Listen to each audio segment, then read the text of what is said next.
Megawati Soekarno Putri mengoreksi penggunaan istilah oposisi dan koalisi selama ini agar tidak salah kaprah dalam sistem ketatanegaraan Indonesia. Mega juga menjawab soal sikap politik PDIP di pemerintahan Prabowo nanti, bukan koalisi atau oposisi, tapi kerjasama atau tidak kerjasama.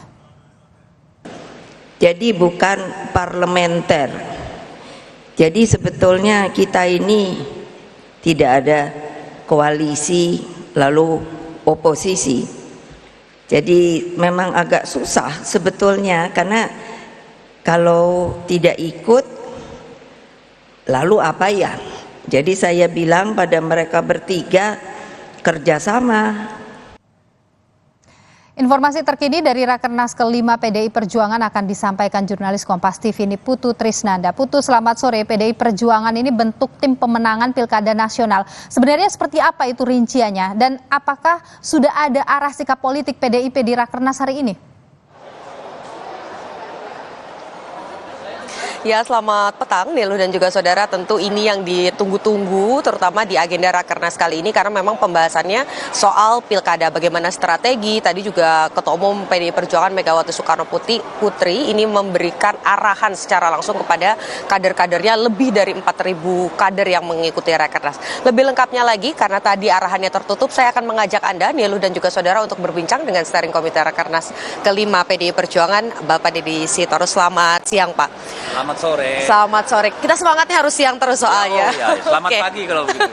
Bang Deddy, tadi ada arahan dari Ibu Mega soal pilkada. Ini sebetulnya sudah mengerucutkan nama-nama khususnya untuk daerah-daerah seperti Jawa Timur, Sumatera Utara, kemudian daerah-daerah lain yang memang basisnya cukup besar.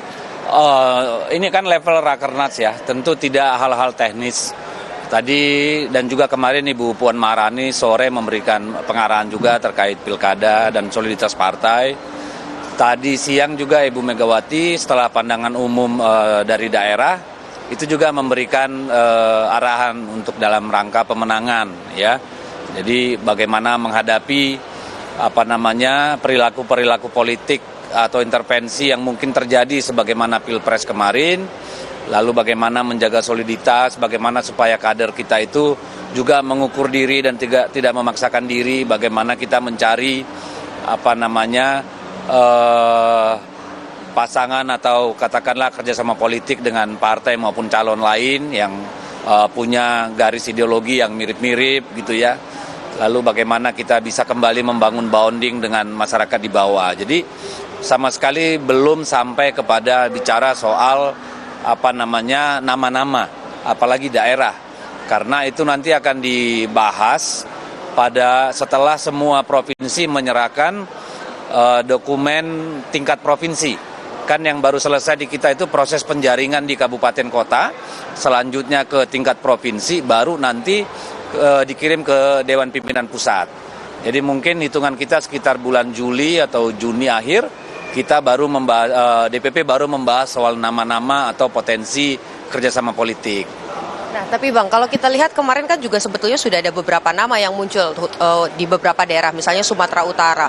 Bobi nampaknya itu sudah pasti akan maju di Pilkada Gubernur Sumatera Utara. Nah, kira-kira PDI Perjuangan ini akan merapat memberikan dukungan atau justru menyiapkan tandingan untuk Mas Bobi di Sumut? Seperti saya sampaikan tadi, kami belum sampai ke sana. Karena ini kita juga malam ini baru masuk ke komisi-komisi. Kita membagi 3 komisi yang membahas khusus pilkada, subkomisi. Itu yang perolehan kita 20% ke atas, sehingga kita bisa mencalonkan sendiri. Lalu yang perolehannya 11 sampai 19%, sehingga masih butuh tambahan. Atau di mana kita di bawah 10%, sehingga kita menjadi katakanlah pihak yang harus menjadi bagian dari kerjasama politik di tingkat daerah. Jadi kami belum sampai ke daerah-daerah. Tapi kalau soal Sumatera Utara, sama saja dengan seperti daerah lain, semuanya masih berproses di tingkat provinsi. Jadi belum menjadi agenda di tingkat pusat gitu. Kalau kemarin namanya Pak Basuki Cahayapurnama itu waktu pembukaan juga digelorakan oleh kader-kader gitu. Ini nampaknya disiapkan juga Kak, kalau kemarin kan nampaknya berhasil di DKI Jakarta. Akan diarahkan ke DKI lagi atau justru nanti duet dari Pak Ahok dan juga Pak Jarot ini akan dibawa ke Sumut, Pak? Ya, itu tadi belum sampai ke sana, namanya dinamika, itu kan dinamika di bawah ya. Dan kita menangkap suara-suara itu nanti pasti akan disampaikan oleh provinsi masing-masing. Untuk kasus Sumatera Utara misalnya, kasus di Bali atau di Jawa Timur, tentu semua menjadi bahan yang akan diperbincangkan malam ini, meskipun tidak sampai ke teknis, karena setelah proses penjaringan di daerah kan ada yang namanya penyaringan, ya. Penyaringan itu kan untuk melihat calon-calon potensial, lalu potensi-potensi kerjasama politik, sehingga nanti baru levelnya ada surat penugasan, ya, baru bicara rekomendasi. Jadi masih panjang nih tahapannya. Kita nggak terburu-buru karena sebagai partai yang sudah sudah cukup dewasa, punya sistem yang ajak. Saya kira kami juga tidak pasti melakukan semua proses yang memang diatur di dalam aturan partai kita. Jadi publik masih harus bersabar karena prosesnya masih panjang. Ojo ke susu. Ojo ke susu. Tapi ini juga satu yang dinanti adalah terkait dengan sikap politik nih, Bang. Kemarin kan Ibu kencang sekali pidato politiknya. Kemudian juga ada puisi dari Bang Komarudin Watubun yang isinya juga kencang sekali. Nah, itu apakah sinyal kuat bahwa PDI Perjuangan akan berada di luar pemerintahan? Iya, silakan dibaca seperti apa. Tapi pastinya kan nanti kita baru tahu ketika keluar rekomendasi di di penutupan Rakernas ini ya. Sikap politik seperti apa? Kan sikap politik itu banyak banyak cabangnya ya. Kita akan mengadakan sikap politik, menghasilkan sikap politik tentang katakanlah soal pangan, soal perubahan iklim gitu ya, soal penegakan hukum, itu kan juga bagian dari sikap politik. Apakah ada di posisi dalam atau luar pemerintahan?